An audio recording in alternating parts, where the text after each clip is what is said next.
Haleluya, haleluya, haleluya. Salam saudaraku, ratapan 3 ayat 22 sampai 23. Sebab kebaikan Bapa Yahweh itu tidak pernah berhenti, rahmatnya tidak pernah berkesudahan, selalu baru setiap pagi. Kita kembali mengucap syukur saudaraku, kita bisa bangun pagi kembali pada pagi hari ini. Sesungguhnya semuanya oleh karena kebaikan dan rahmat Bapa Yahweh di dalam kehidupan kita, dimanapun kita berada saudaraku.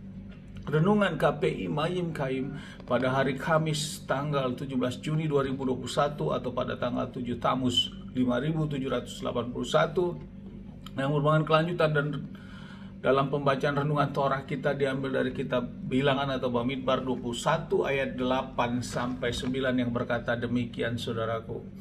Dan berfirmanlah Yahweh kepada Musa, buatlah bagimu seekor ular tedung dan taruhlah dia pada sebuah tiang. Dan akan terjadi setiap orang yang dipagut tetapi ia melihat hal itu, maka ia akan hidup.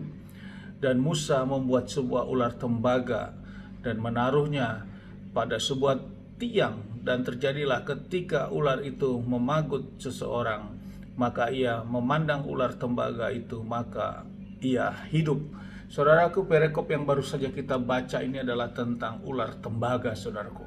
Dalam perjalanan bangsa Israel yang terus meneruskan perjalanannya, mereka harus memutari daerah Sidom, saudaraku. Karena Bapa Yahweh saat mereka akan melintasi bangsa Sidom tidak mengizinkannya. Dan ini membuat perjalanan mereka berputar, melambung, saudaraku, sehingga membutuhkan waktu tempuh yang lebih panjang lagi. Dalam perjalanan ini saudaraku, setelah Harun meninggal dunia, maka mereka terus berjalan dan berjalan. Terjadilah bangsa Israel kembali bersungut-sungut bahkan melawan Bapa Yahweh dan Moses, saudaraku. Sehingga apa yang terjadi saudaraku, saat mereka mulai melakukan sikap hati seperti itu, maka proteksi yang memproteksi mereka dalam perjalanan ini saudaraku dikoyakkan kuasanya oleh Bapa Yahweh, sehingga ular-ular yang ada berdatangan dan memagut mereka dan akhirnya mereka banyak yang mati saudaraku. Oleh karena sikap hati mereka yang bersungut-sungut dan melawan otoritas Bapa Yahweh, saudaraku. Dan akhirnya mereka datang kepada Musa dan meminta Musa untuk minta pengampunan, dan Bapa Yahweh memerintahkan kepada Musa untuk Musa membuat satu ular tembaga, saudaraku. Dan setiap orang yang melihat ular tembaga ini, yang harusnya mereka mati, dengan mereka melihat ular tembaga, mereka akhirnya hidup. Saudaraku, dalam perikop ini menjadi renungan bagi kita. Bangsa Israel dalam perjalanannya di padang gurun ini, saudaraku, dalam proteksinya Bapa yang mereka dalam perlindungan Bapa Yahweh yang begitu kuat dan sempurna, saudaraku. Dalam perjalanan mereka juga terus akan menghadapi di padang gurun ini masih banyak ular, kalajengking, binatang yang berbisa, saudaraku. Tapi mereka tidak akan dipatuk, saudaraku. Kasut mereka tidak robek, saudaraku. Sepatu mereka tidak robek. Baju mereka tidak usang, saudaraku. Semua terjaga karena ada proteksi Bapa Yahweh. Namun saat bangsa ini bersungut-sungut, saudaraku, maka proteksi itu robek, saudaraku, dan terbuka, sehingga kuasa-kuasa sisa dalam bentuk ular tedung ini dapat mematuk mereka dan akhirnya mereka mati. Hal ini menjadi renungan bagi kita dalam kita menjalani kehidupan kita sekarang ini, saudaraku, di zaman sekarang ini. Kita bagaimana menghidupi situasi di saat ini, saudaraku. Keadaan virus corona yang tidak tahu tunjungannya, bahkan sekarang makin banyak peningkatan korban-korban dan adanya varian-varian baru tentang virus ini, saudaraku. Itulah ular-ular tedung yang ada di sekitar kita saat ini, saudaraku. Saudaraku, proteksi yang sangat memproteksi kita hanya kita datang kepada Bapa Yahweh. Dengan kita terus setia dan taat kepada Bapa Yahweh, sama seperti bangsa Israel ini, maka kita akan diproteksi sepenuhnya, saudaraku. Sehingga ular tedung itu tidak akan menyentuh kita, bahkan kita tendangi ular-ular ataupun virus-virus itu tidak akan masuk ke dalam tubuh kita, saudara, karena ada proteksi Bapa Yahweh. Namun saat kita lemah, saudaraku, saat kita iman kita juga lemah, maka terkoyakkanlah proteksi itu yang berbahaya, saudaraku.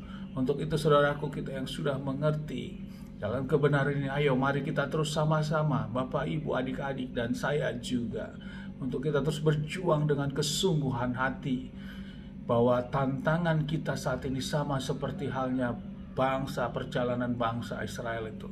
Selama iman kita tidak kuat, saudaraku, maka ular-ular tedung, virus-virus yang ada di sekitar kita ini sudah siap untuk menghantam orang yang lemah ini, saudaraku, yang terkoyak iman, percaya, dan kesetiaan kesungguhannya. Dan ini menjadi proteksi bagi kita yang sangat memproteksi kita. Ada otoritas Bapa Yahweh yang menyertai kita.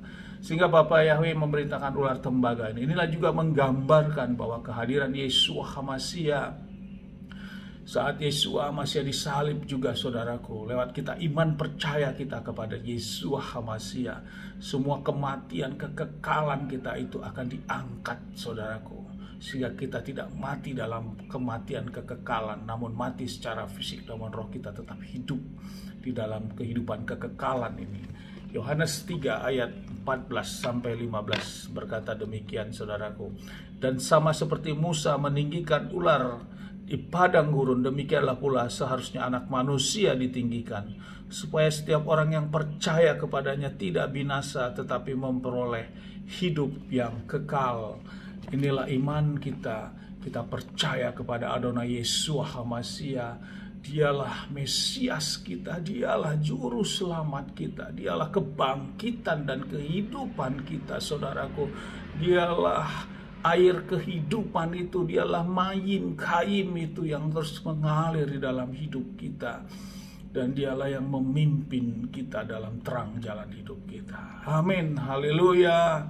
Shalom, saudaraku. Dari tempat ini saya berdoa Bapa yang memberkati dan melindungi kita semua dimanapun kita berada. Bapa yang menyinari wajahnya kepada kita dan memberikan kita kasih karunia. Bapa yang menghadapkan wajahnya kepada kita, memberikan kita damai sejahtera. Apapun yang kita kerjakan, apapun yang kita lakukan sepanjang hari ini, semuanya menjadi berhasil. Dan kita orang-orang yang percaya kepada Bapa Yahweh dan mau melakukan perintah ketetapan Bapa Yahweh, kita tidak dipermalukan, saudaraku. Kita diberkati dan hidup kita diproteksi oleh kuasa otoritas Bapa Yahweh. Amin, haleluya. Shalom, saudaraku.